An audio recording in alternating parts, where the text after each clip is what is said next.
I have you now. They want to mess with my droid. They're going to pay for it. This is the way. You may fire when ready.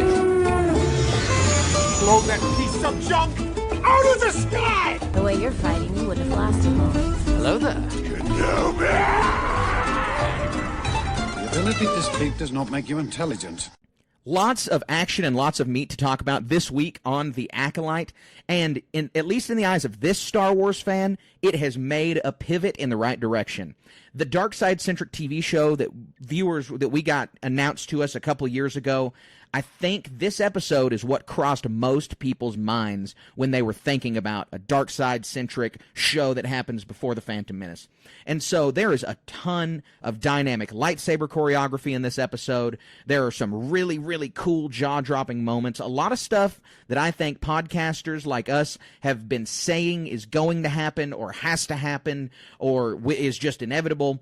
And it did happen, and it happened abruptly. It happened all at once, and it caught a lot of us off guard in a really good way. And it's fast-paced. It's just jaw-dropping the whole time. There's a little bit of a lack of furthering the overall mystery in this episode because the episode is basically one long lightsaber fight. There's not really any pause in the action, but there's enough dialogue breadcrumbs dropped along the way to kind of build up where we're headed in the next episode. So if you're new to the program, my name is Carter, and this is the Star Wars Station Communication Podcast. We are here to break down the latest and greatest in Star Wars week by week, and joining me for this breakdown of The Acolyte is my longtime co-host, the Keldor cannon fodder himself, Colin Archer. Hey, Carter, man, here comes another one. This is another great episode. Again, sound like a broken record a little bit. There's lots of layers to this, lots of Easter eggs, lots of stuff to unpack here. So, let's just get into it. Yeah, we'll hop right in because I think it's going to be a long one. We've got a lot to talk about.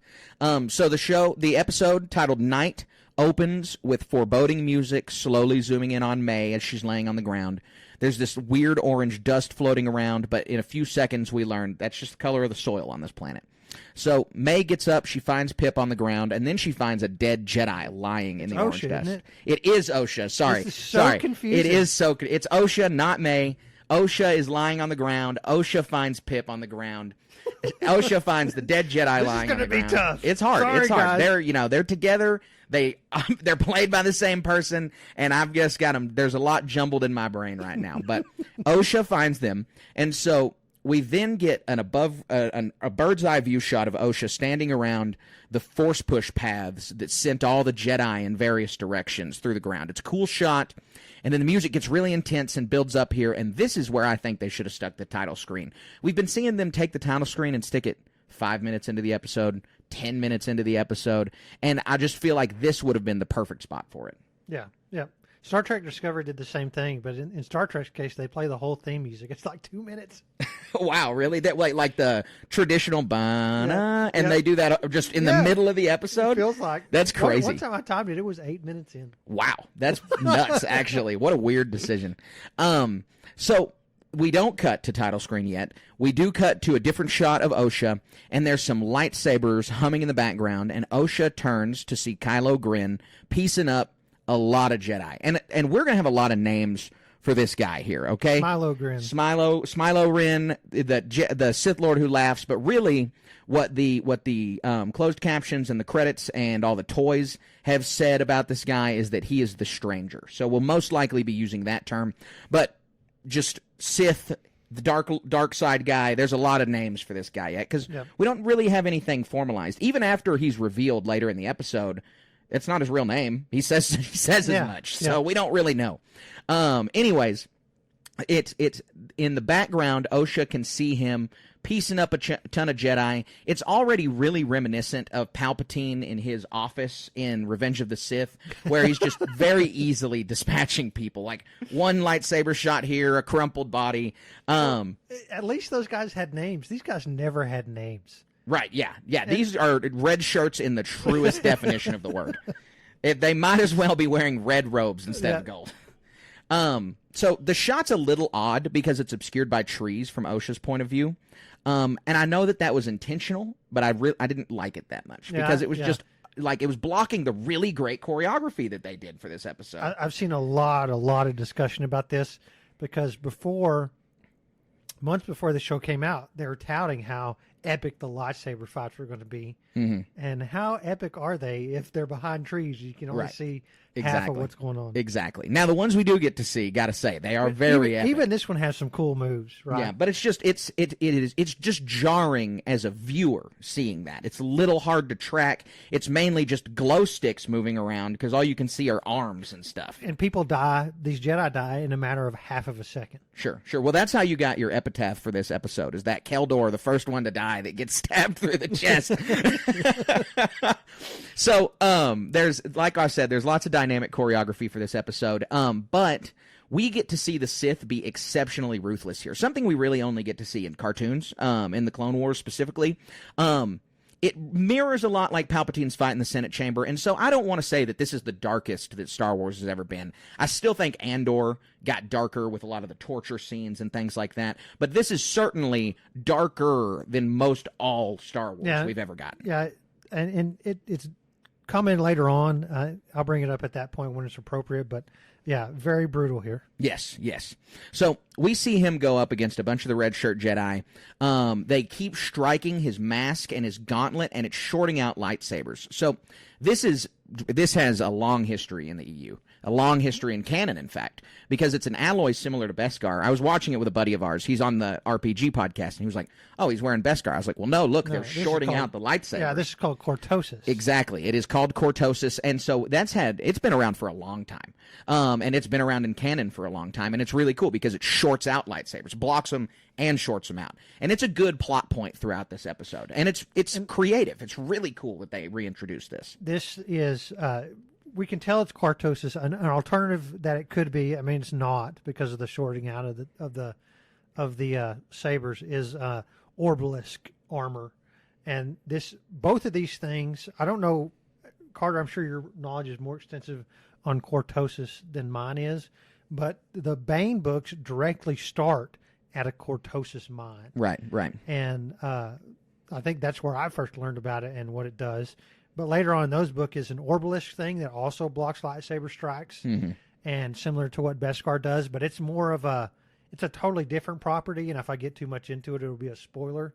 I mentioned it in the last episode about the Umbra Moss because they look, which I would think to be somewhat similar, but they're not, and so just be clear, it's cortosis, not anything else. Yeah, certainly. It's certainly, and they didn't say outright it's cortosis, but like there's not really anything else we can assume, and that's the most popular material that does something like that. Right. So, the point I want to make is there's lots of callbacks to this old Star Wars material.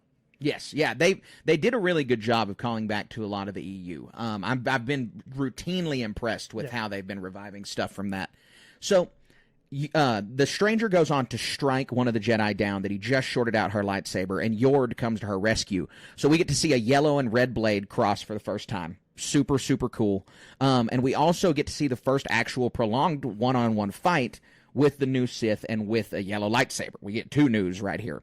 And so Yord holds his own for a few seconds, but he's caught in the knee by the stranger's lightsaber. Yeah, a glancing blow. Yeah, he's not down. He didn't get his leg cut off, but he is down. He's not dead, but he is down.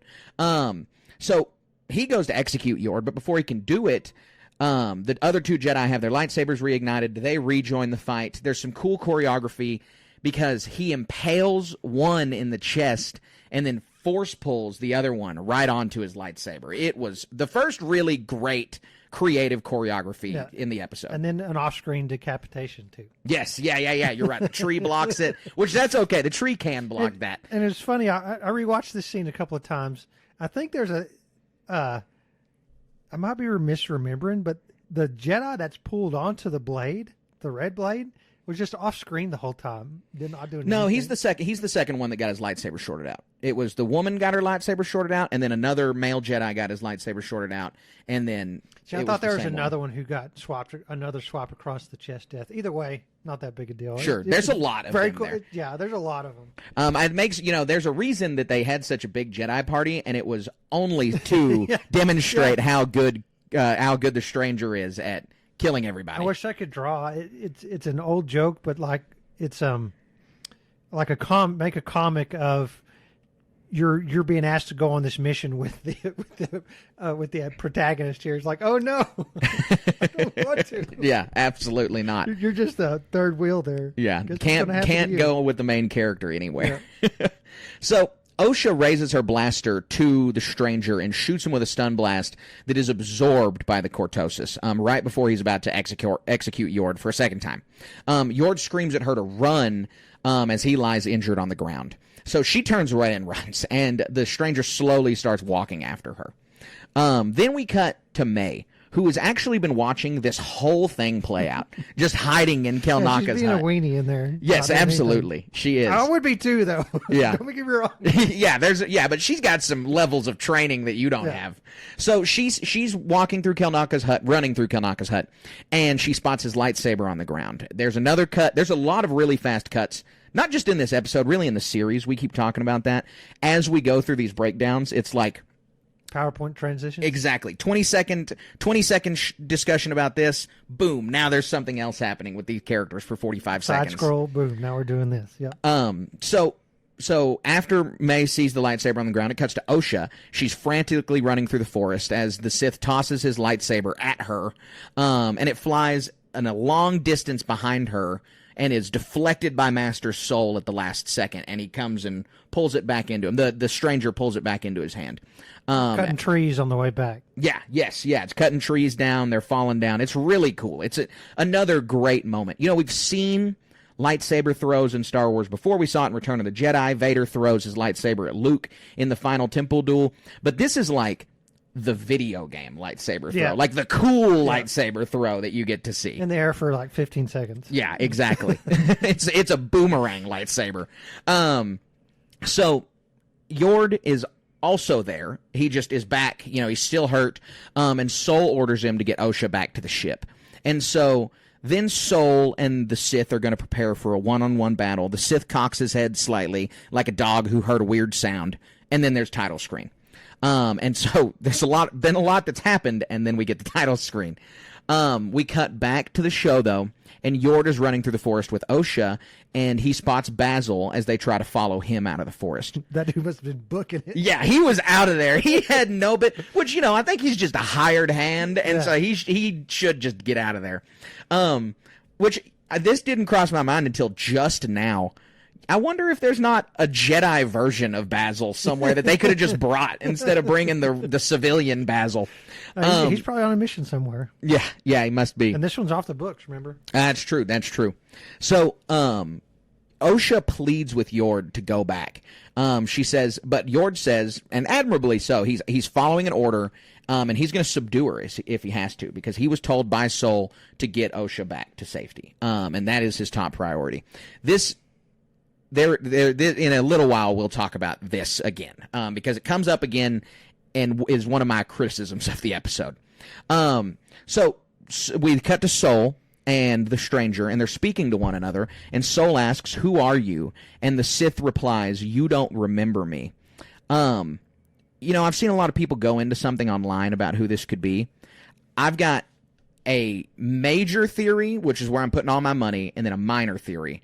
The major one is this is just a reference to episode 2. They've literally already met each other. It was in episode 2. He can't sense him. You know, he doesn't realize it's him. There's nothing more to their interaction. The only other thing I can think is that it means Chimere could have been on Bryndock when everything went down 16 years ago, pulling the strings in the background. Like, he intended for that to happen. But he intended for everything to get burned down, for him to get May, because how did May survive? You know, other things like that. And so, and I know, I say Chimere, I know that's not his real name, but again, that's all we have to go on. This guy, it states, you know, he doesn't have a name. I'm sure that there's more to discuss about what that actually means, but if we call him Chimere, we know that's not his actual name, but we're going to still call him that. Yeah, and I was just going to remark, this is the first time he opens his mouth. Mm-hmm. You can't see it. It's behind the mask. But you can definitely tell who is behind the mask just by how he talks. So I noticed that too, and I thought that was a little odd because we get his modulated voice at the end of episode 1, right?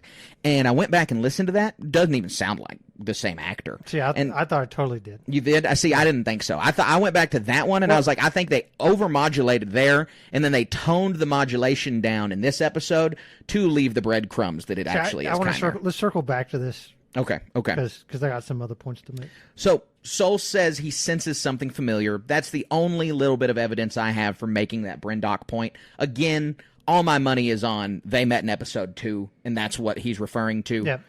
But I'm just putting it out there that that's where the seeds of the Brendock point come from. So they have this small conversation, and then we cut to May. And so May is trying to leave Kelnaka's home, and this is just super crazy. Jackie comes in, flying dropkick, body completely horizontal in the air, and just knocks May over. Yeah. That was the craziest thing I'd seen in a long time. It was hilarious. I laughed when I saw it, and not in a bad way. I'm not like, this is too cartoony. That is fine Star Wars choreography, but you pause that, and she is horizontal, parallel with the ground. I wonder how they pulled, like, mechanically, what was, like, the stunt person, how did they... Oh, they shot a dummy out of an air cannon. It's the only way a person can do clock that. the other stunt person onto the ground. Yeah. So we then get Jackie versus May, which is a like gnarly knockdown drag out fight. It's kind of cool. The gnarliest fight in the episode because they are both look like they are. Obviously, everybody's trying to kill each other in all these fights, but they're not doing it with lightsabers. They're trying to kill each other hand to hand. Yeah, it's a really cool hand to hand fight, and it's one of those. It reminds me of like some sort of it's a prop fight because the whole time Jackie's trying to get the cuffs onto May, and it's saying you're under arrest for murder this and murder that, and so it reminds me of some sort of like a Jackie Chan film or something like that, where they do a little move and then the handcuffs do, and they do a little moves and the handcuffs undo, and they do a little move and the handcuffs do. Yeah, there's some sort of like Jackie Chan-esque choreography going on here. Yes, I definitely agree. That's a really good point. It doesn't involve lightsabers, so it's not a sword fight. It's a very technical hand-to-hand. I'm going to put you in this arm lock. Oh, I'm going to twist around and put you in an arm lock. Oh, I'm going to do an escape. I'm going to pull my knife and slash your knee. It's a cool fight. It is a really cool fight.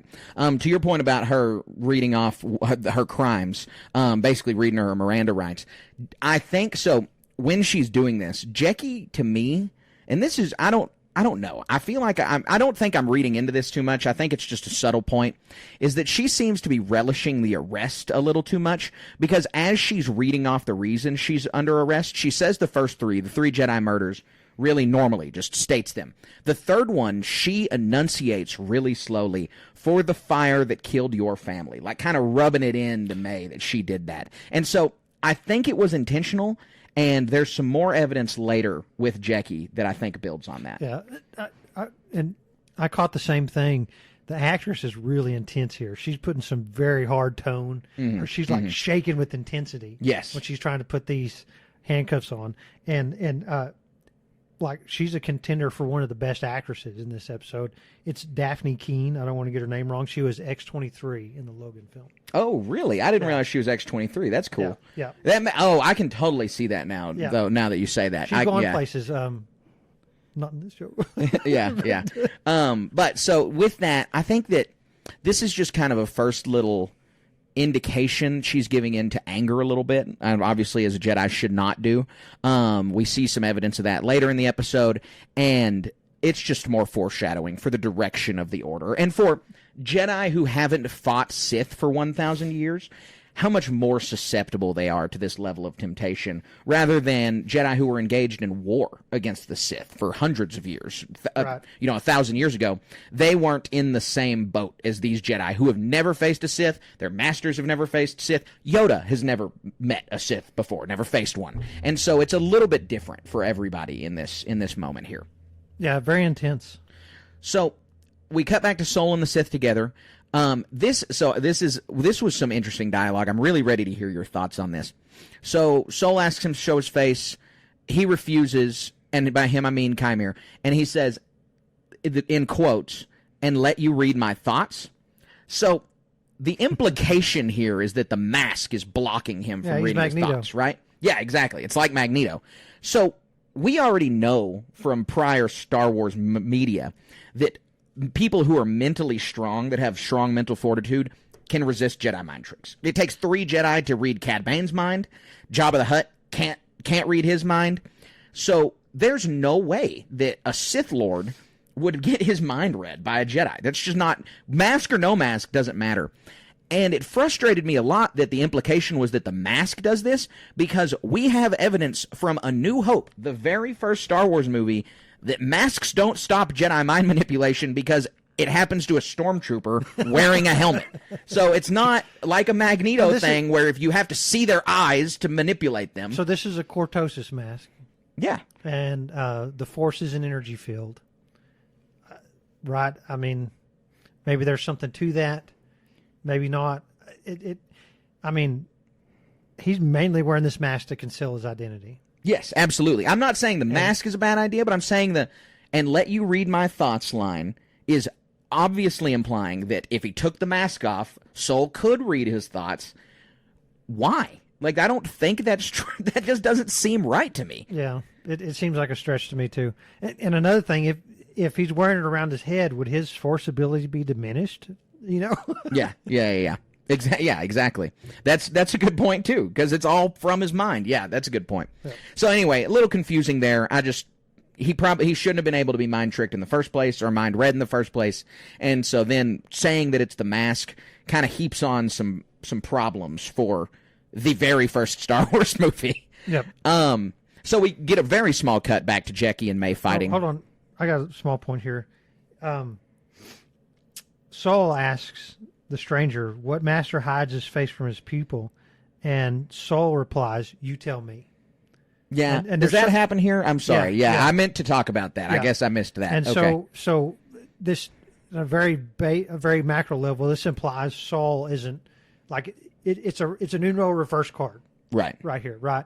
And so the stranger's sitting there saying that on some proverbial way, Saul is wearing a mask too. Yes. That he's not, and this is in reference, I think, to what happened on Brendok. Yeah, no, I think you're absolutely right. I think that's nail on the head, because we know that something more happened. We see from this episode, Soul just continues to lose his composure surrounding that, and so there's something there, and he has been wearing a mask for his entire time training Osha, and a mask from the rest of the Jedi Order. So, small cut back to Jecki and May fighting. It's just more great choreography. There's actually like nothing that happens in this part. May's getting slicing Jecki up. Yes. Little knife cuts. Yep. Then Osha and Yord, we cut to them, and Yord says, we hear Jecki scream. That's the point of the small cut, is just so Jecki can scream. Osha and Yord hear it, and then Yord says, Jecki can take care of herself. She's a Jedi. Then they need to get Osha to safety. Again, Yord knows the situation, is very aware of what's going on, knows that there's an evil man wielding a red lightsaber, knows the Jedi can handle themselves, was given an order to take Osha back. All facts make sense. He's headed back. Anyways, we go back to Soul and the Sith, and Soul is forced pushed backwards, and then the Sith seemingly vanishes. They have a good fight. There's some choreography here, but nothing material happens except for that. Now he's gone. And so Osha then asks Yord, what is this Sith? And Yord is completely unable to answer. She says, what is he? Yord says, I don't know. At this point, they only know other Jedi that wield lightsabers. They've never seen anything like this. No Jedi living has ever encountered a Sith before. And to Yord, something like a Sith is just a totally foreign concept. He cannot comprehend what's going on. He is baffled. And so Yord says he gets in your head and he stays there. And then Osha makes a reference to her mother here and her ability to do that we got to see in the third episode, which is different. She gets into Torben's head and it like locks him down. Black eyes, mind control, like mind slave kind of thing. Chimera is in people's head, like taunting them, manipulating them, but not mind enslaving them. It's a little bit different. Well, and this all goes back to a Sith ability to hide in plain sight. Yes. And so the stranger has done this throughout the whole thing. Palpatine is obviously the master of this thing, right? Because he had in his office the whole Jedi Council sitting there. Very powerful Jedi, and he's able to conceal his identity. And so this is something. This is probably like the first lesson Sith are taught of like, and it has to do with getting in your head and staying there. Right. And we see this a lot in the Bane books. It's basically a negative emotional reinforcement. Mm-hmm. Well, and to that point, the Sith being able to disguise themselves, this is something that we see so routinely with Sith, and we're going to see it in a moment, especially when he refers to himself that he doesn't have a name, in that they adopt their Darth title as their identity. It is that their old self or their, Palpatine was the mask. Darth Sidious is the true face. Darth Vader is the true. Anakin does no longer exist. Right. And so that's just something we routinely see. And so that's why the Sith are so good at disguising themselves, is because they shirk off that completely old identity. They adopt this identity that at its core must be hidden, as we see referenced later in this episode. And so that's a lot of why they're so good at that ability. And so I think that's a really, really prescient point. So cut back to Jecki and May. May's got Jecki in a chokehold. She's about to slit her throat, but Jecki's able to headbutt her and then is able to cuff her. She's able to get her on the ground, get her cuffs around her, and then Jecki recovers Kelnaka's saber. She says, in just kind of like a disgusted way, you were going to take Kelnaka's lightsaber. Like, wasn't enough to kill him, even though May's not the one who actually killed him. But she was going to take the lightsaber, too. Then there's some foreboding music. It's almost like you can sense that it gets colder on screen. Right. And then Jecki clearly senses the Sith Lord. So she reaches for her lightsaber just as she's attacked by the Sith. He jumps out of the forest. Jecki's able to block here. She's being aggressively overpowered at this point. At this point, she is on the back foot. He is just continuously slashing at her, and she stumbles back. And I know she's not dying here for the plot, but he just pieced up a bunch of masters and Yord, and so it's just a little odd that Jecki's surviving. And again, it's for the plot. I understand. Maybe her and Yord should have switched places, though, because it just would make a little more sense with him hanging on. She is a Padawan. This guy just dispatched many Jedi. Yeah, many and bona fide knights. They weren't right. Nothing implied that these other Jedi were Padawans or anything like that. This was a point I was going to make too. It is kind of crazy. She's just able to sit there and just not instantly get pieced. Well, and like I said, in this section of the Jecki versus the Stranger fight, she's on the back foot the whole time. We're going to get to a point in a little while where that's not even true, and that makes it even less believable. So she's laying on the ground. She's about to be executed, but the Sith takes this moment to monologue to May about how Jecki is a loyal pupil, and she could learn something from May. Could learn something from Jecki. All true, actually. I mean, from his point of view, yeah, good point. Anyways, Jecki uses this window to get up and attack him, but she hits his gauntlet, and her lightsaber's shorted out. So she reaches for Kelnaka's to defend herself. And then hers comes back on. And this is more where it gets goofier. So she smiles, and he looks at her lightsaber coming on like, this is a great thing. She's just got the upper hand. 2 lightsabers does not equal better than 1 in all cases. It's not, if you have 2, now it's better than 1. If that were the case, everyone would just carry 2 lightsabers. Or a double-ended or 2 double-ended. Exactly. I mean, it'd be like, unless you're a Grievous, you're not anything. Exactly. It's not more lightsaber equals better. That's just not the case. We see that with Grievous. He gets beat by people with 1. That's the point of Grievous, you could argue. Yes, it is to demonstrate that exact point. And so, at the very least, people who saw 2 as an advantage would always carry 2, regardless if 2 was an advantage for everybody. And Jecki clearly sees 2 as an advantage in this moment. And so, we see this in Attack of the Clones. Anakin comes and uses 2 against Dooku and is easily defeated, because Dooku is way more proficient with 1 lightsaber than Anakin is with 2. Well, I've always thought a lot about this. How does Obi-Wan, just a dude, and a Jedi, I don't mean to minimize him, but just a Jedi, like just an average Jedi. He's just a singular Jedi surrounded by droids against a guy wielding 4 of these things. And so there has to be, there's a class that you take at the Jedi Academy. It's like, kind of like, there's a scene where in the Tales of the Jedi where Anakin puts Ahsoka in the center of surrounded by the things. It's okay. By the clone troopers. By the clone troopers. It says, all right, you defend yourself. You know, Obi-Wan practiced this on a level somehow. Right.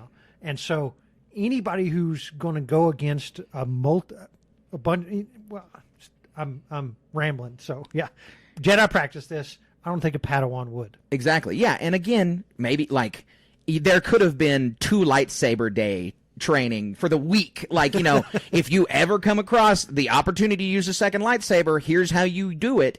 But Jecki clearly isn't trained in it. We see Ahsoka move after season 3 of after season 2 of the Clone Wars into season 3. She adopts the second lightsaber. There's a whole Forces of Destiny short about Yoda teaching her how to wield a second lightsaber. And so you don't just do that, and you don't consider it an advantage without having the prior training. And if you consider it an advantage, you would just carry 2 already. Right. So this was just, you know, adding the second saber was very clearly to justify the extension of the fight that we see, to say this is how the Padawan is able to stand up against this Sith for as long as she does. But it doesn't actually do that in reality, or in this reality. And to build onto that, it could be an actual disadvantage, because she's adding an extra thing that is not going to be to her skill set. Yeah, absolutely. That the stranger is going to be able to take advantage of. And it's not even like she didn't already have the second one on her belt. If she thought 2 were an advantage, she already had 2 on her. Why didn't she just use them from the start? Right. So that was all of that. Just and it could have been really easily avoided without her looking at it and smiling, like now she's got the step on the guy.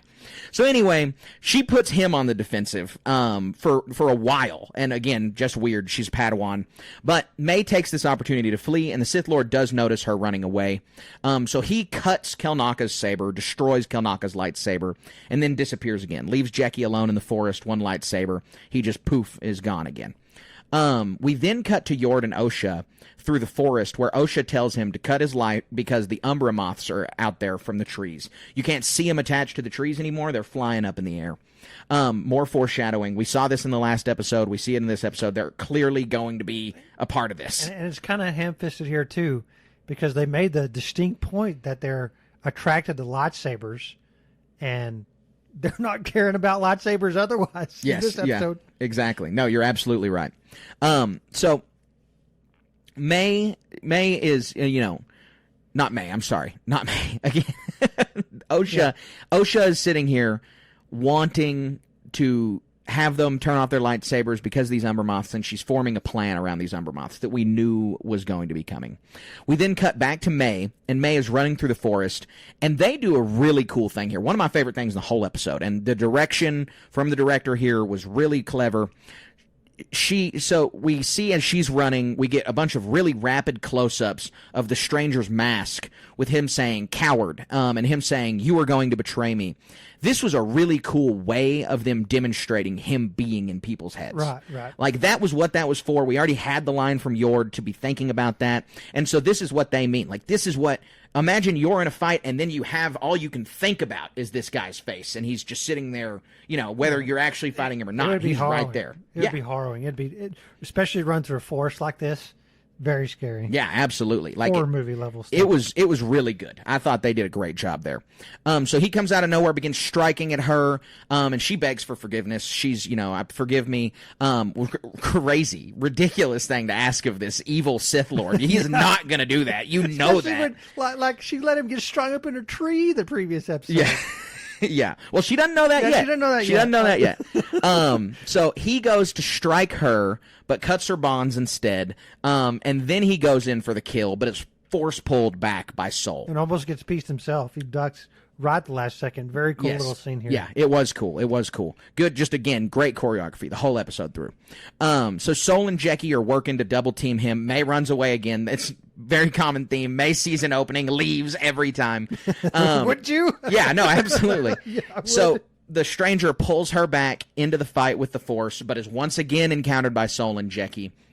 And then it cuts to May for a moment, and then it cuts to Osha. And Osha hears a whisper of May's kid voice. And then Osha insists to Yord that they're going back. And Yord says, please no. Basically, like, I'm going to, he'll have to subdue her if they do. Then Osha says, so Yord asks her not to. Then Osha says he's going to kill them. Like that's some kind of revelation to them at this moment. Like everybody knew that already. Yeah. You guys all know he's going to kill them. Not they're going to lose, but if they lose, he's going to kill them. And so she turns on her flashlight to draw the Umbra Moths with her, and then she tells Yord, follow her, and he nods without protest. And this is why I was reiterating twice on the scenes with Yord and Osha. No information has changed for Yord from his perspective whatsoever. The only information that's changed for Osha is she heard May's kid voice asking them to, just saying her name, which instinctually to her means to go back and save her. And so Yord just now agreeing all of a sudden made no sense whatsoever. Yeah. Saul could have reached out. Jackie could have reached out. Yeah, I mean, there could have been that easily. Yeah, some other reason that Yord acquiesces, goes along with Osha's plan, even though it's completely against the orders he was given, his better judgment, and there's just no external factor that should have changed Yord's mind. She doesn't even communicate that she just had that little mini vision or whatever where she heard her sister's voice. She could have said, May's reaching out to me. Yeah. They're in danger. Exactly. We have to go. She just insists for the third time that they need to leave, and for some reason Yord acquiesces. Third time's a charm. And so, yeah, exactly. So that may be the low point of the episode for me, was there seemed to be no indication that should have happened. Yep. So we cut back to the fight. Soul's lightsaber is shorted out, and he goes kung fu on the Sith for a moment. Really, really good. I mean, Soul, better with his fists than he is with a lightsaber. Yeah. He is great hand-to-hand combatant.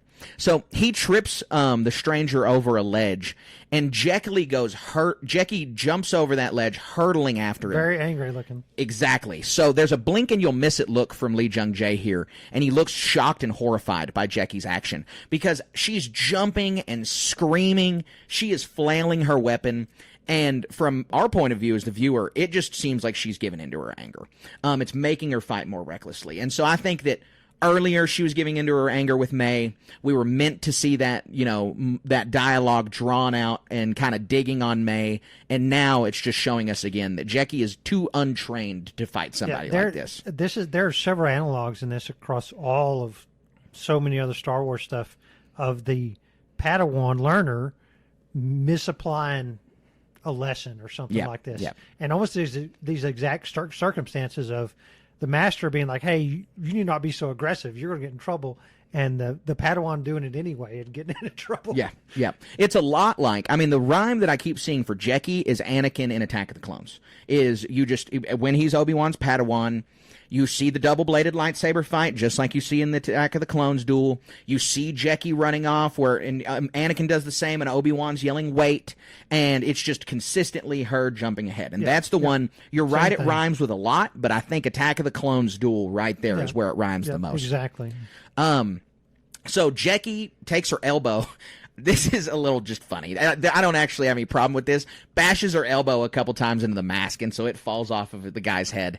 It was already really weak. It got hit a bunch of times, so that must be why. But causes it to fall off his head. But the overextension of her doing that gives the Sith the opening he needs. Super awesome. Pulls this little Shoto blade from underneath his hilt, saber, and then stabs her in the chest rapidly three times. Yeah, he learned his somebody learned their lesson. You don't just stab somebody in the stomach once; they get up and get you later. Yeah. He hits her in all kinds of vital spots.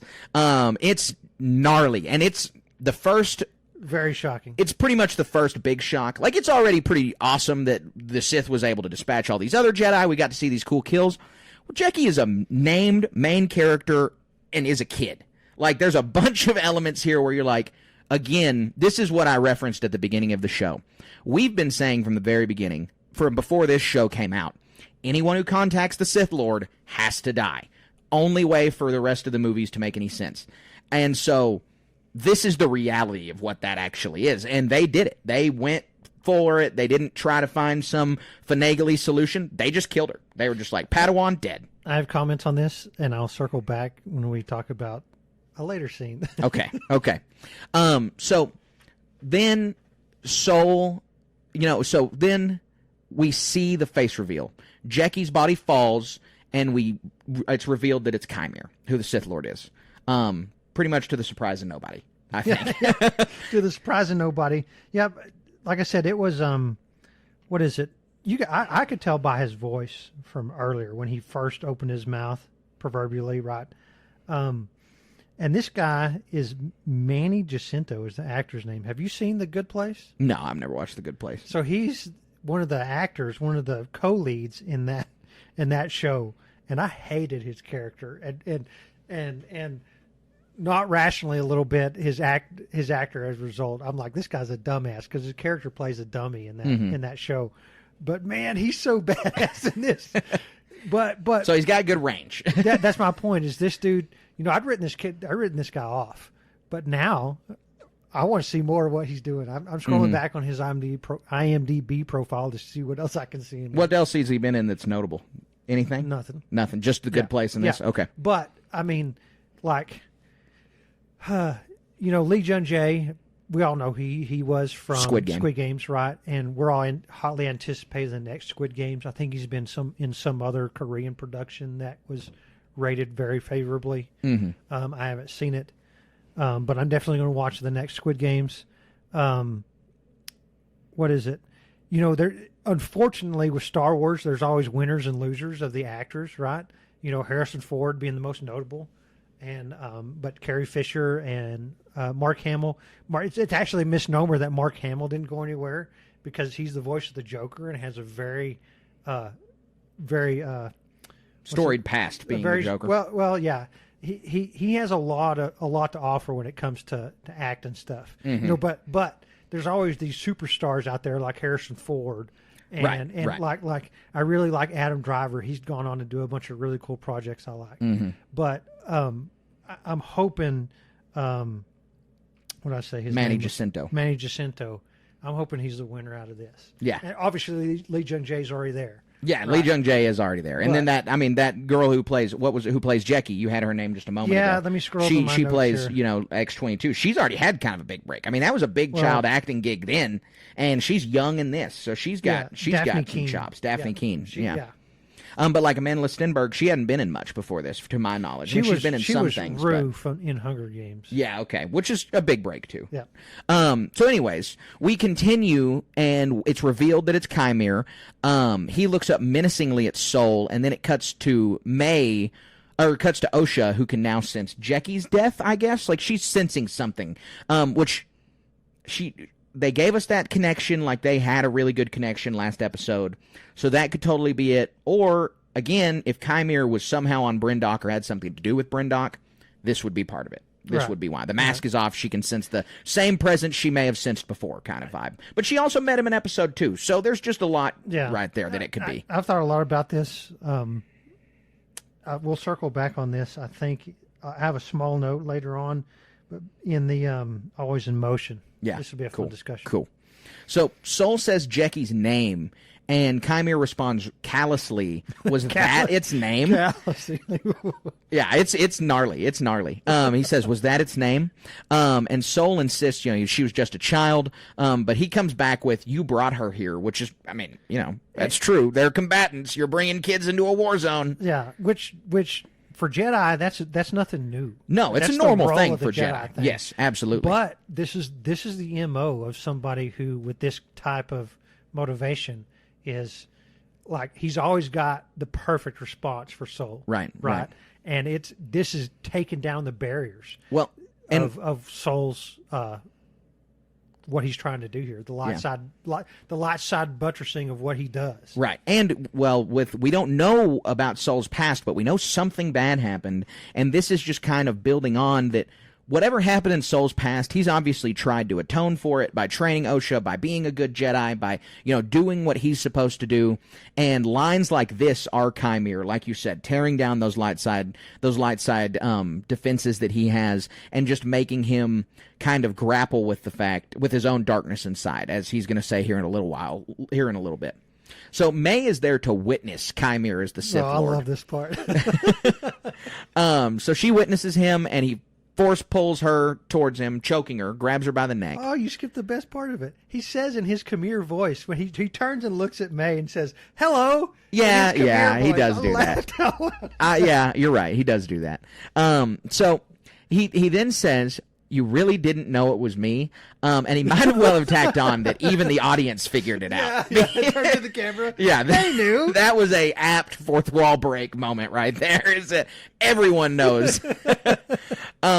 So Sol then lunges at him. He easily blocks the strike while maintaining his grip on May's neck. He then puts her in a headlock, and he puts his lightsaber up to her temple.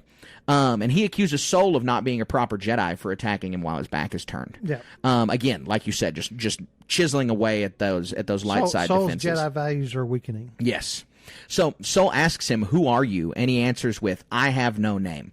So again, this is what I was referencing earlier about Sith Lords taking on their Darth title. Assumedly, this response just means that he's forsaken his name and has embraced whatever Darth title there is.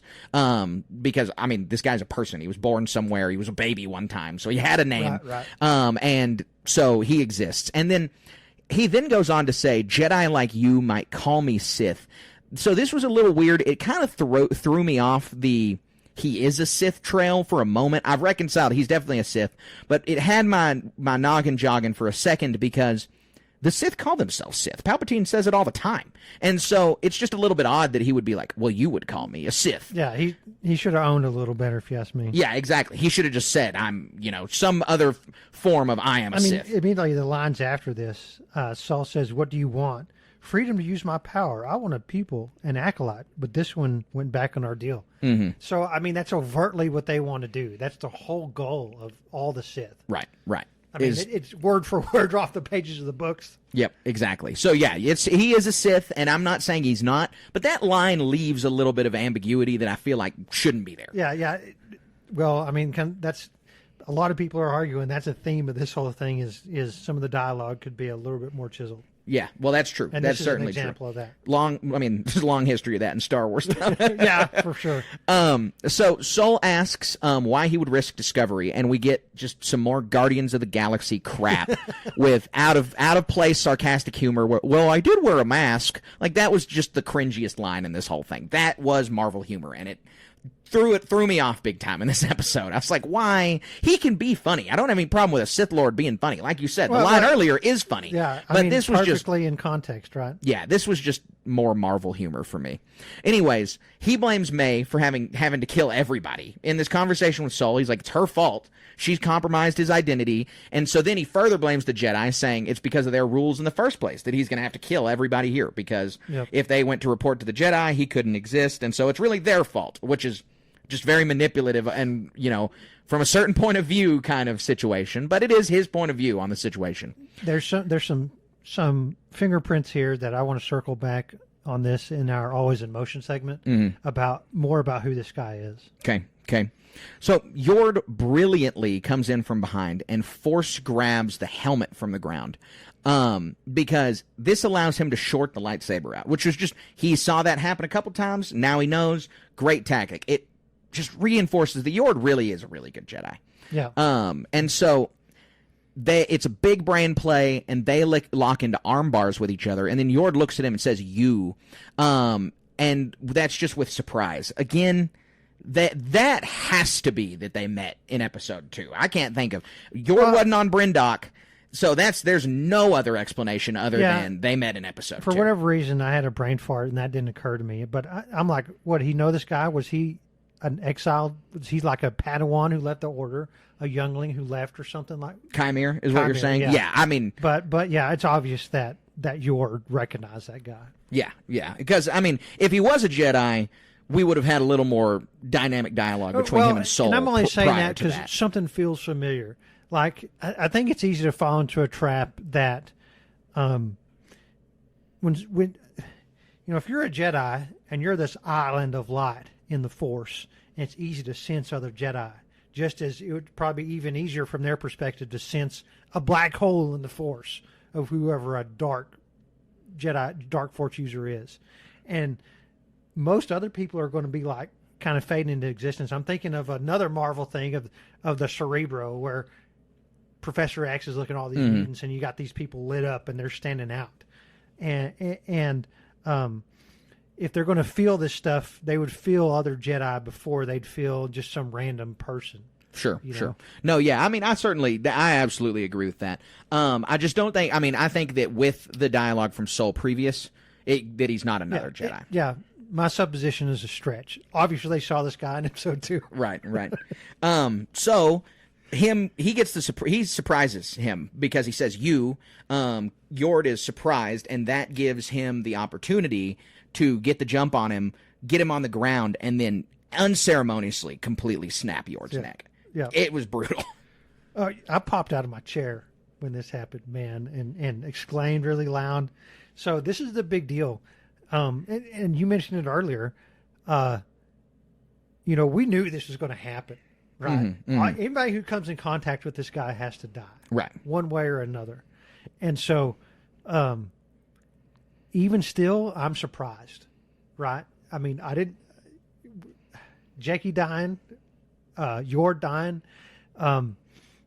It's you're always holding out because these are the good guys, right? You're holding out hope that they're going to live through this thing somehow, right? But they still die, and they die in very graphic, effective ways, and it's just crazy. It's really cool that they're making a TV show where they're just like, oh yeah, a character dead. Oh yeah, a character dead. Yeah, Game all of in the Thrones same is episode. like famous for that, but like kind of like Marvel stuff, except that there's some big heroic ending whoop-de-doo. The characters have this invulnerable plot armor. Not in this show. No, not in this. And that's what we've seen in other Star Wars TV shows. And there's many reasons for that. But if someone's going to sacrifice themselves, it's like this giant crescendo. Camera's going to linger on them. It's going to be a big deal. They got a big monologue 5 minutes before that, so you knew it was even coming. And that's just, like you said, has not been the case with this episode specifically. Another question that extends from this is, how much did you care about these characters dying? Did we spend enough time with these characters to really feel like there's an extreme loss here? Or is it just like, oh, these guys are dead. Hey, that sucks. Story goes on. I had connected with Yord's character more than I think anyone else's, so I was most jarred by Yord's character dying that way. Because I think what jarred me the most was how unceremonious it was. And so I think that one got me more than Jekkie's death. But Jekkie surprised me a lot because she was a Padawan. Not really of any other reason other than age and her being a Padawan. And hers just, like we said, with the anger she's been feeling this episode, it felt a little more telegraphed that she was going to die. Yord's really, really just came out of nowhere. I just did not expect it like that. So it didn't occur to me till you mentioned a minute ago. I really wish that Yord and Jekkie had swapped places. Now, I don't want Jekkie to die unceremoniously. She has her role to play, and I want the fight scenes to be cool. But it seems to me like Yord had, he is a Jedi Knight. He's very headstrong, and he's not an idiot, because in episode 2 he had so much value to bring. He had a lot to bring to the table here, and he's just whack dead. Right. And so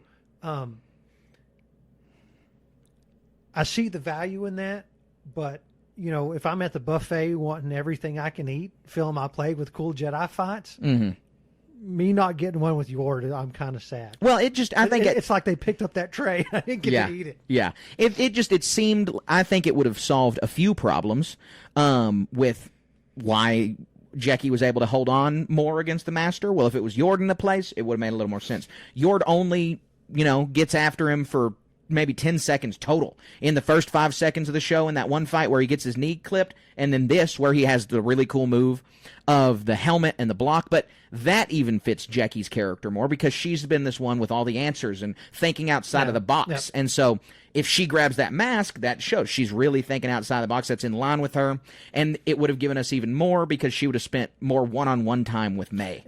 And just building onto that, or Osha, one-on-one with Osha. If if I had to pick a Jedi who was going to succumb to their anger, I would have picked Yord before Jekkie. Yes, yeah, absolutely. They in this episode, they completely seem to be in each other's shoes the whole time. Yep. Anyways, we're going to keep moving on. Osha sees May running and stuns her. So after the neck snap, May's been running. Osha pulls the blaster, boom, stun bolt. Then Soul we cut to Soul. He charges the Sith, and they engage in some hand-to-hand combat. And Soul gets in some awesome punches. I mean, like, great punches. Hits him with uppercuts, like does some kung fu, then hits you with some American boxing, then he's into some Krav Maga. Like, he's just all over the place. And it seems, again, he's way better at hand-to-hand than this guy. He seems better at hand-to-hand than he is with a lightsaber.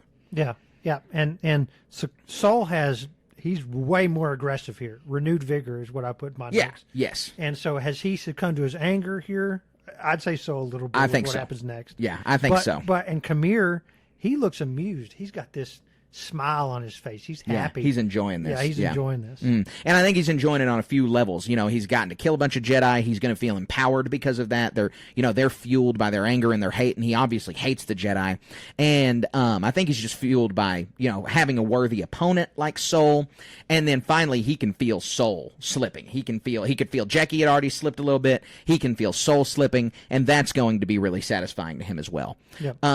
So Soul gets Khmer on the ground and then kicks him right in the ribs. Not very Jedi move right there. I mean, he kicks him hard, and he is down. He is already down. Soul comes and wham, and like rolls his body with a really swift kick. And then Soul grabs his lightsaber with the Force, pulls it up, and goes for an execution. Osha cries out Soul, stops him milliseconds away from cutting off his head. His head was almost off his milliseconds shoulders. Away from everything happening in the next 9 movies. Not happening. Seconds away from solving the galaxy's problem, and it's all Osha's fault. Like, she doesn't know that, but there's no other way to put it other than they could have had their Sith problem solved, and Osha ruined it for the whole galaxy. Crazy. Every person that the Empire killed is on Osha. Maybe that's the point of the show. Yeah, maybe so. So Khmer then uses the opportunity that he's just been given with his second chance at life to persuade Osha that Soul's bad. That Khmer knows something about what Soul did that we and Osha don't know about. And so he's sitting there just telling her, he's not who you think he is. Yeah, I love these lines. Khmer says, "You trust him even after everything he did to you," which is another...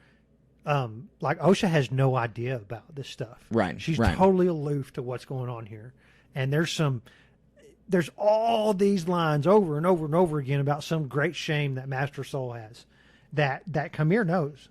And then Soul exclaims, "His mind is twisted by darkness." And the perfect reply to this by Khmer is, "I have accepted my darkness. What have you done with yours?" Yeah, it's really good. Crazy good. Little tidbits here that are really good. Yep, it is very good. So Soul backs away from Khmer, kind of realizes that he's gone a little too far as the Jedi way is concerned, and he criticizes the Jedi for not killing the unarmed. He's like, your rules are stupid. And so then May attaches Pip to Chymer's back. She comes running in. Deus Ex Super Droid. Do you the head ripped off again. Why is it? So you think? I don't know. I thought that fit fine. He's a flashlight. She's used him as a flashlight already. It can just do too many things. I guess to say. What can he do? All we've seen him do is be a welder and be a flashlight, right? And a fire extinguisher. When did he extinguish a fire? Oh, he's on the outside ship. Yeah, okay. So he did do that. I don't know if the thing could locomote, but can't R2D2? I feel like a doofus. R2 can fly, drop oil, zap things. Yeah. See, but R2 is huge. He's not some handheld show up every time you need it. He has his own plot point. He has his own plot points the whole time during the movies. Sure, but Pip can't. Because he's more of a device than a droid. He's a cool little droid, but he's more of a Swiss Army knife. And the fire extinguisher part's a little far just because size, right? Like, where are you keeping all that fluid? But the welder and the flashlight, both to me, I'm like, well, that makes sense. Because, she uses them to short the lockout when she escapes prison, but that's obviously through the welder attachment. It's not like he's doing something else. It's the same as R2-D2's little shock prod. Like, he has that shock prod to do something other than shock people. That's not why he has it. I'm sure the droid is very happy to get his head ripped off every other scene. All the time. Pop, pop. To just be discarded. Yep. So May attaches Pip to Chymer's back in flashlight mode, and the Umbermoths descend and carry Khmer away. He's slicing him up. He's trying to kill him, but just more and more keep on converging. It was really cool. It was really Star Wars. They use creatures all the time to kill people. I've seen some people complain about this online. It's like, They weren't going to kill him. We got 3 more episodes of this show. What else? There has to be a way to get away, and that way made sense. They set it up. We knew what was happening. Right. Yeah. And so Osha then asks Sol why Chimere said Osha shouldn't trust Sol. And Lee Jung-jae, again, just the highlight of these episodes, looks so pained. His voice is shaky. He sounds so hurt, and he says, he's going to explain. But before he can say anything else, he is stunned by May. She just shoots him right in the back with a stun blast. Yeah, zapped again. They're using this blaster a lot in this thing, it feels like. Oh, man. What else? What happens next? So next we have May and Osha confront each other about this because she just stunned her, and this is pretty long and protracted. And so they confront each other and asks her what she's done, which rhymes with episode 3. And yeah, May's just in denial the whole time. Yeah, May's nuts. Like this scene made me think that she's like got a little bit more wrong with her. Like, she's just so evil. And yeah, evil, but again, they can never connect. They like have force fields repelling each other the whole time, it seems like. Because they're both like, you need to go with me. No, you're a brainwasher. No, you go with me. And it's like, why couldn't they sit there and ask, and I'm being pedantic a little bit, it's like, how are you alive? Right. How are you alive? Where have you been? That would be the first 2 questions, not what have you done? Yeah. I don't know. Yeah. No, you're right. Because neither of them thought that they lived. And so Osha calls May selfish for getting everyone killed. And that really is just May's entire MO is selfishness. She's very clearly so selfish in every Osha scene. Says as much, right? Yeah, exactly. She tells her she's only ever been selfish, which just so true. She says that the Jedi have been more of a family than she ever was. That's a real knife twist for May, obviously. Yeah. That is not what she wants to hear. And then May just accuses Osha of being brainwashed. I mean, she's just, this can't be, you can't legitimately think these things. Because, again, May is selfish and so blinded by the dark side that she can't even imagine that she's in the wrong. She has murdered so many people and just cannot even fathom that she's in the wrong. Well, it's such a weird thing. Like, if you're being even manipulated, if you think you have any type of a future with this dark master, I mean, she feels like some sort of like person barely on the precipice of making these dark side decisions, but she's murdered 2 other Jedi. And so, like, if you're traveling down a dark path, you're 3/4 of the way down after your first murder. Sure. Yeah. Right. And I'm not saying a person should always have the opportunity to repent from that. But in the context of the Star Wars universe, if you're going down this dark path, you probably ought to stick to your guns. And we just see it's a little bit fickle because in the 4th episode, she's just willing to give it all up. She's like, everything's changed. I'm going to turn myself in. She believes that the Jedi will just let her go after she reveals information. Like, it's delusional, and it's just not really, she's not grounded in reality, which makes me again say she's got something more wrong with her. Like, she's just a little messed up in the head. A lot messed up. Yeah, a lot messed up. So after she accuses Osha of being brainwashed, she says, "They've turned you against me." One of 2 lines that rhyme with Anakin and Obi-Wan's dialogue on Mustafar. That's important. A little bit later, Osha is trying to arrest May. So May and Osha embrace each other. May begs her not to choose the Jedi over her again. And it's just so super manipulative here. I mean, May feels more evil than a lot of other Star Wars villains to me. Like, just because the way she behaves is like a real world evil person, like a real world manipulative family member that people can have, or things like that. Like, because she's so selfish. There's so many Star Wars characters that are over the top evil that it's like they're not cartoon villains, but they're villains for TV and movies. She's like a villain in real life. Like, people like May. Other than being murderers, it's like people that behave compulsive that way. Liars. Yeah, exactly. And so she's really evil, and then Osha tries to bring her in and arrest her. And this is where Osha says, "You did this to yourself." Second Mustafar dialogue line here. And then she accuses her of following a false master, and May says, "So did Osha." Just another layer on the cake of something's wrong with Sol. Like, we get it. Sol did something, we don't know what it is. We know. Give it to us next episode, please. So May force pushes Osha down after OSHA, so May gets out of the hold, then she force pushes OSHA down off a little ledge, and she goes unconscious. May then picks up Yord's lightsaber and cuts her hair with it, and I know what she's doing. She's trying to disguise herself as OSHA. All I could think about was that had to smell so bad. The smell of burnt hair is disgusting, and that was a bunch of burnt hair, and so she just went, zzz, and it was like, all I could think about was like, right by your face, you got to smell that now? And when she goes to Soul, I'm not sitting here thinking, well, you know, he should be able to sense this, blah, blah, blah. I'm just like, he should be able to smell the burnt hair. Like, he should be able to know something's wrong, because he's like, what's that charred, disgusting smell? Why'd you cut your hair with a lightsaber? Yeah, of all the it's things? all singed. So as she does this, she goes to putting on OSHA's clothes to disguise herself. There's witch chanting in the background, just the like hums of some, you know, female witches in the background. And then we cut to Chimere, who has finally cut himself free from the moths, and he falls down from the trees, and he leaves Pip on the ground in front of him. Goofily, this is another just odd thing. Before Chimere is out of the shot, he's back turned, walking away from the camera into the forest. Basil comes on the screen. So they're less than like 20 feet from each other. Basil is a sentient being. He can't speak basic, but he can obviously communicate and can think, and he has seen all of this go down. He hasn't seen Chimere's face, but why wouldn't Chimere kill Basil? Like, no way he couldn't sense him. This was a goofy choice. They should have cut another scene here, and then they're so used to doing 5-10 second scenes that they could have just cut to another scene and then had Basil come grab Pip. Like, it was just doing it while Chimere was still in frame was like, why was that your decision here? So anyway, May has disguised herself as OSHA, and she comes up to Soul. She helps him up, and he asks, where is May? May disguised as OSHA, and that's the only way that I can think to refer to her, is May disguised as OSHA. I really hope that this gets solved more than halfway through the next episode, because it is going to make for such hard recording. Yep, I agree. But May disguised as OSHA says she's gone, referring to May, but actually meaning OSHA.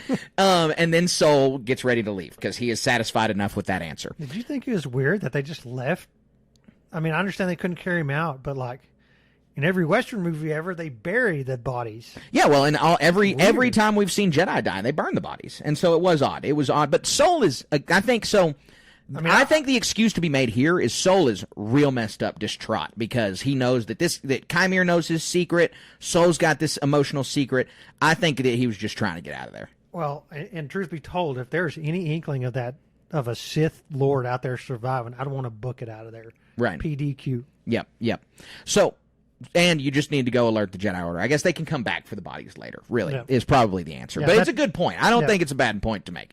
So they come to the village outpost from the last episode, and there's just 2 people left from that massive party of Jedi that just went into that forest. There's only 2 of them left. They get on the ship, and then Basil is on the ship, and he's got Pip in his hand, and he can smell something's up with Mayosha. He knows that this isn't the same person. And that's how Soul's going to figure it out.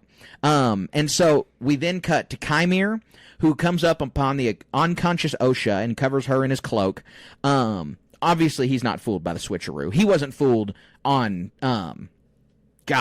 that other planet that was in the second episode, Olega. He wasn't fooled on Olega when they, met. He knew instantly. Yeah, and so he knows again. And, I mean, she's got the tattoo that was already referenced. She's laying on the ground in no clothes. Like, if you think he's fooled, you're fooled. He's not fooled. Yep. And then he says a line that just feels really important, but I don't have any idea if it's connected to something or what. But he says, even in revelation of our triumph, we see the depth of our despair.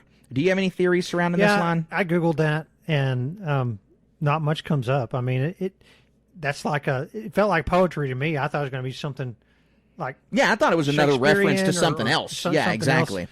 But it's not.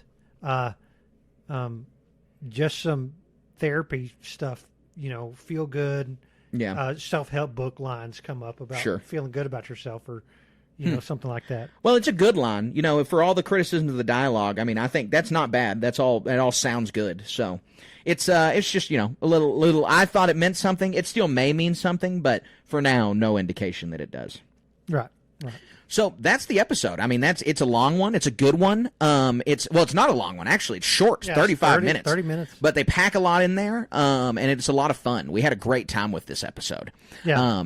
Best one of the series for the for implications of a Sith coming back and what happens here are very broad, but also very minuscule at the same time because of what happens in the future. Yeah, absolutely. I mean, nobody finds out about this. Yeah, we know that. We do know that.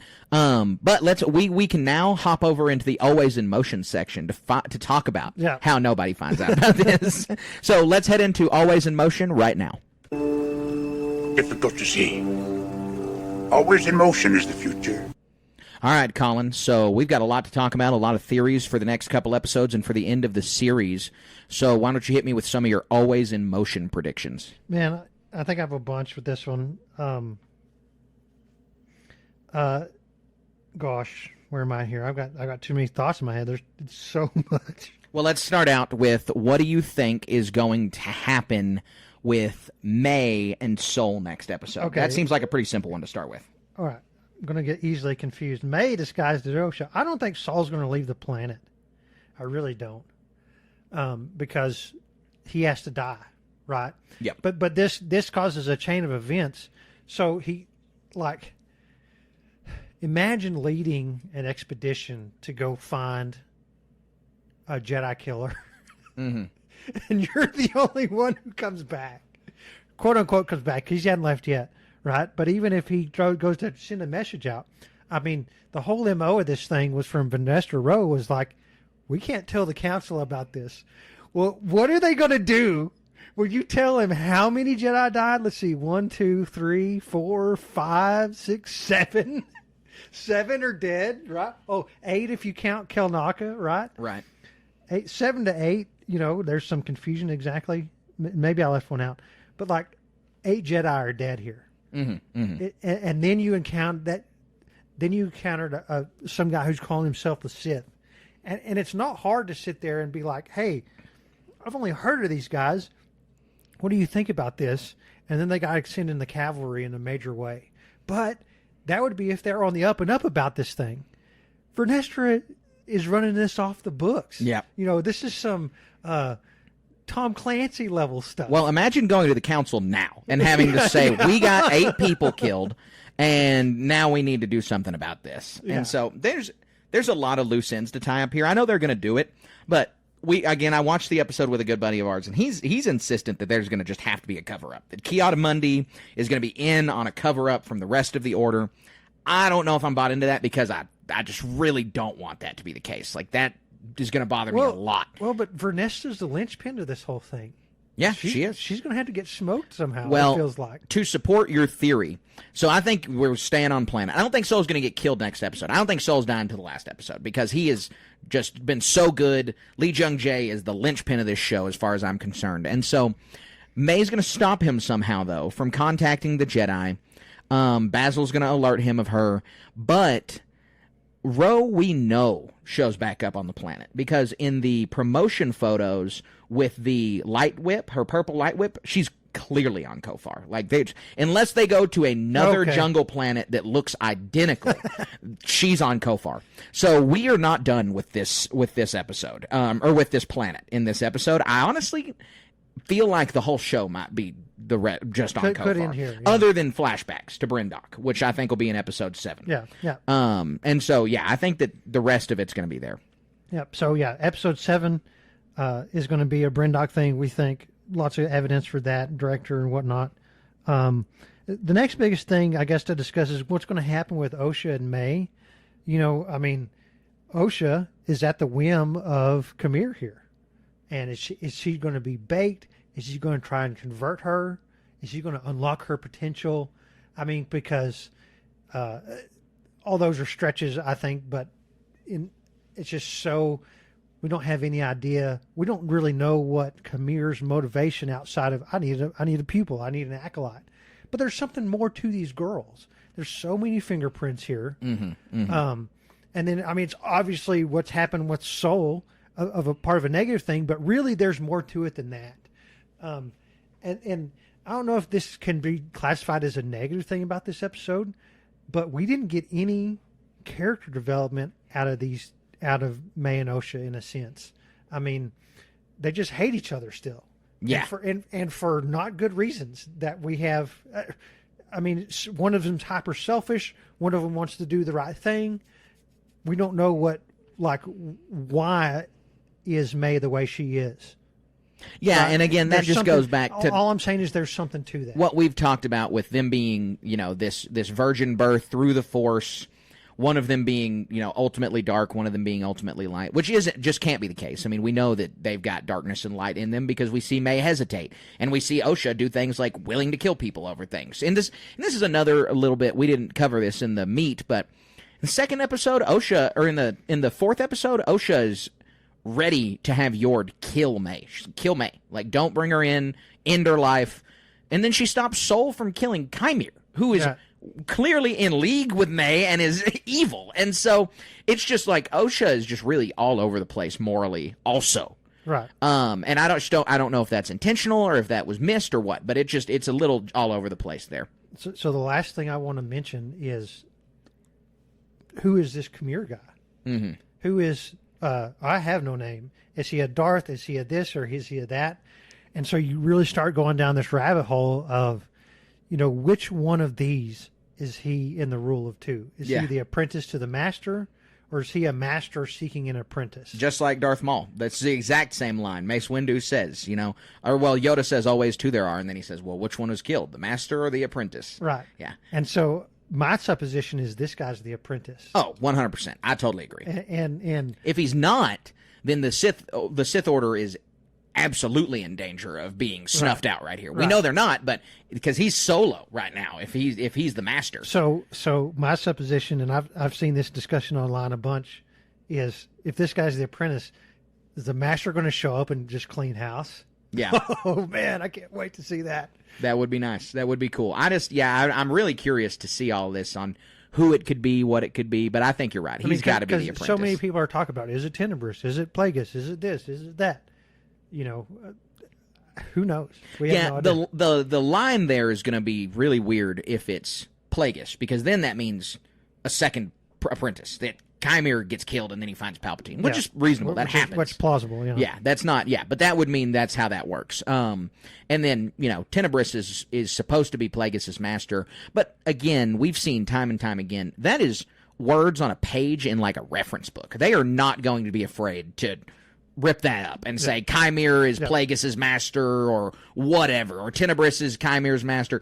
There's not going to be any qualms to move Tenebris around or just ix that name altogether, because it's not something that has near as much of its feet on the ground as Plagueis being Palpatine's master, which is direct from George Lucas's mouth. Right. And so there's a lot floating around there too. We have good buddies who are really into the Sith stuff, really into the EU, and he's like, I can't wait to see Tenebris, the Bith. It's going to be cool to see a Bith Sith. And I'm like, man, there's no indication that just because that was that way in the EU that they're going to do that. They haven't even made Plagueis immune, which he was in the EU, and so they are not going to lock anything like that into stone. Yeah. And so because for all we know, Chimere is Plagueis. I mean, that's just as plausible as anything else. His title could be Plagueis.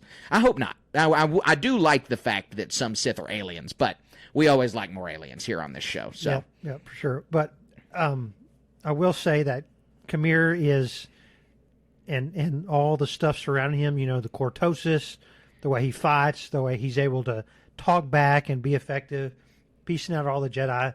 This is the best part of this series so far. Oh, yeah. I'd agree.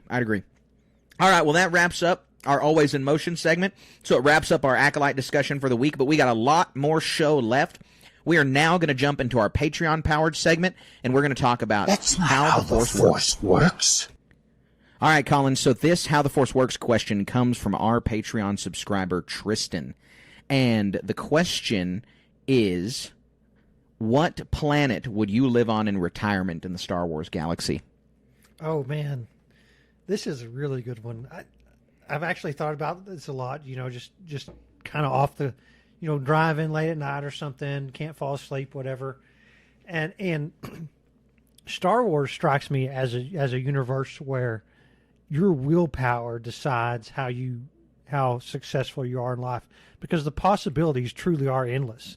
If you don't like being a miner here, you can go be a miner over there, something like that. But you can operate casinos. Anything that you could possibly fathom is possible in the Star Wars universe. I mean, I even think scrubbing the floors on the Jedi halls wouldn't be a bad job. Being a chef anywhere, like you have these array of ingredients that you could just do whatever you want. Oh, cuisine's crazy. Yeah. Chefs are great, yeah. So like, I mean, in the context of retirement, I almost wouldn't want to settle down anywhere because I want to go eat everything. Right. But realistically, though, I think my choices are, and we're kind of throwing morals out the window because it's a Star Wars universe. Sure, and, yeah, and, you can be a bounty hunter or whatever. I would almost want to live on the outer rim somewhere, and because I don't know, I'm just kind of tamed by video games. It's always way more profitable to be a bad guy. Sure. As long as those morals aren't there, and you're willing to be a gun runner or a spice runner or this or that, you can live in some palatial state pretty easy, and nobody's gonna, you're always gonna have to worry about other gangsters. But hey, that's the game. But other than that, I'm thinking Naboo. Yeah. Oh yeah. The place looks so good. You can. It seems like paradise. It's the paradise planet in Star Wars, if you ask me. And like you can even vacation in these underwater cities and have the gestures of the planet just to hang out with you, have a good time. I'm sure their food is good too. The freshest seafood All you seafood. could ever imagine. Yeah. That seems like the pinnacle of where you'd want to live in Star Wars. But at the same time, when it goes back to that willpower question, Coruscant, the Sea of the Galaxy, where everywhere you go is going to be these mini seats of power, gangster or otherwise. It's tempting to live there too. But yeah, my first pick is Naboo. Well, you stole both of mine just now.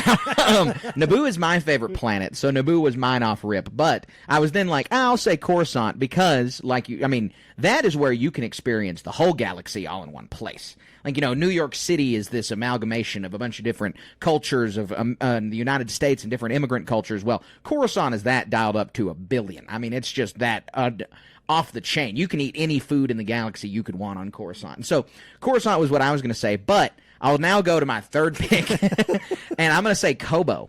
Because it is, I mean, it's Planet Texas. It's going to remind me of home. It's real easy going. You can hang out in Pyloon's saloon all the time. Yeah. I mean, it's just real, it's kind of off the beaten path, but you got everything you need there. It's also really pretty. It seems like I would like to be on Kobo. Yeah, archaeology. You could do a bunch of cool stuff there. Yeah, absolutely. Absolutely.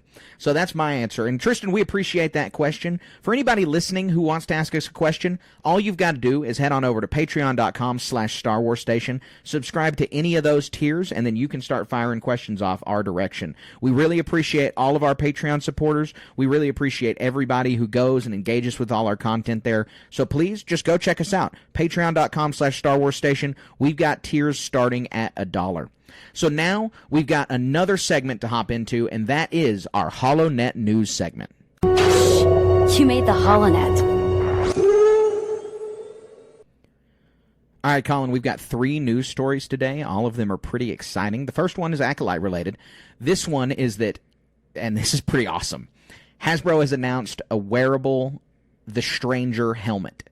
So we're going to be getting a Black Series helmet for The Stranger. That is cool. Man, I didn't look at the pictures that close. That thing looks amazing. Copper, bronze with the...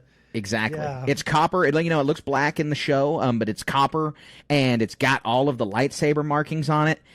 I wasn't completely sold on the smile. I'm still not really that sold on the smile, but the copper look makes it look really, really cool, and all the lightsaber detail on it makes it look great. This thing is going to be one of the most low-budget cosplays to look really, really good. Oh, yeah, absolutely. Because you have this helmet, $100, a little more than $100, 125 or something. Mm-hmm. A black tunic and a black robe. Yep. Black boots. Have a nice day. That's it. It's going to look really good, and it's really just like a black poncho. Yeah, Like it's super easy. Yeah, it's super low effort. Yeah. It can look really, really good. And we're kind of jumping the gun a bit. We've only seen one episode where we get the meat of what this guy is, but there's going to be so much more for what this guy is, what his history is, what he does in the future, and that's just what happens in this show. Very cool toy. Yeah, very, very cool. So our next news story, Andor related. You know how excited we're both for Andor. Our listeners know I don't think there's an episode that goes by where it doesn't get mentioned that we can't wait for Andor Season 2. But according to the playlist, Ben Mendelsohn will be returning as Krennic near the show's end run. Wow. Yeah. Okay, so yeah, probably some small cameo. Sure, yeah, it's not going to... I've already been on there long. That's going to be so clutch. That's going to be way cool. Yeah, I'm really excited. I'm really hoping... This is just me trying to imagine what they could do, but we know, especially from dialogue in Rogue One, that Cassian just becomes more and more radical. Like, he just gets darker and darker. Like, rebellions need spies and assassins and everything else. So I'm really kind of rooting for, like, a 3-episode arc about them trying to assassinate Krennic it not working out. Or Krennic is a cruel person, right? So something that galvanizes Andor to do what he does in the movie. Very cool. Mm-hmm. Yeah, very, very cool. So that's super exciting. And then finally, another really exciting piece of news is that Dave Filoni has provided an update on a Star Wars movie. And he says right now he's focused on Ahsoka Season 2. Yeah, he's got a big, a mountain of efforts worth to do with that. Just at Ahsoka Season 2 because of, we all want to see what happens with, what's his name? Baylan Skoll. Yep. So, yep. That's one of my best takeaways from that show. I need to go rewatch it. And not Baylan Skoll, it's the characters, and not just the good guys. It's Thrawn. It's, we got in Tales of the Empire. What's her name? Barasafi. And, oh, no, I'm sorry. You're talking about... The one in the context of this show. Morgan Elsbeth. Morgan Elsbeth, yeah. So... Oh, I'm such a goofball when it comes to this. I can't remember names like you can. I apologize. But, yeah, I really liked all the characters in that show. That's what I feel the best about. And so I'm glad he's focused on that. I can't wait to see what that movie... I know, yeah, I am very curious on how they're going to handle Ahsoka Season 2 with obviously the tragic passing of Ray Stevenson, but I'm excited that it's in production. I'm excited to see when it could come out. I don't know when it's supposed to come out. There's been rumors 2025 or 2026. Late 2025 would be great. Yeah, we got tons of Star Wars coming up. We do. That, Skeleton Crew, we're going to be here for that. We're going to be hearing about Skeleton Crew soon, I'm sure. Andor Season 2, we're going to be here for all of that. Oh, yeah. And, there's no telling what other projects they have. There were a lot of people that watched Ahsoka. There are a lot of people watching Acolyte. Don't listen to the bomb throwers out there. And just, it's an election year. A lot of this culture war stuff is coming to a head. I think it's affecting the show a little bit. I don't really want to delve into that, but, Star Wars is in a really good place. Yeah, absolutely. It really is. Despite what anybody says one way or the other. You're absolutely right. So that wraps up our HoloNet news segment. We've got one more segment for you folks, and that is our Star Wars moment of the week. We would be honored if you would join us. All right, Colin, what is your Star Wars moment of the week? Mine's kind of silly. As regular listeners know, I've had a child recently. And my household has been run ragged as a result, late nights, everything that goes along with that. And so I ran out of clean pairs of socks. I have some dress socks. I'm not going to wear those with my tennis shoes. Right. I have some really thick, winter boot socks. I'm not going to wear those with my tennis shoes. And all I had left was, some joke Star Wars socks. One of them is, Darth Vader, and the other one's a stormtrooper. And so their faces look like really stretched out or something. Yeah. But they're like the knee-high socks or something like that. Or not thigh-high. Yeah, they go up to the calf. All the way up. Some long johns? No, long johns, yeah. I'm not going to have those. But yeah, just silly socks that go up to your shorts. And they were funny. Yeah, that's awesome. That's super cool. That is funny. I like the little moments of the week. Those are the best moments of the week. Mine is... It's not like a repeat, but it's something I've done before, but that I'm very excited about. So my laptop that I had could not support Star Wars Empire at War, maybe my favorite video game of all time. Well, I got a new laptop, and it can support Star Wars Empire at War. So I'm going to be able to start playing that again, that 20-year-old video game, and it's going to be worth every minute of it. Man, who recommended that you get a laptop that doesn't work with a game like that? You. Was it me?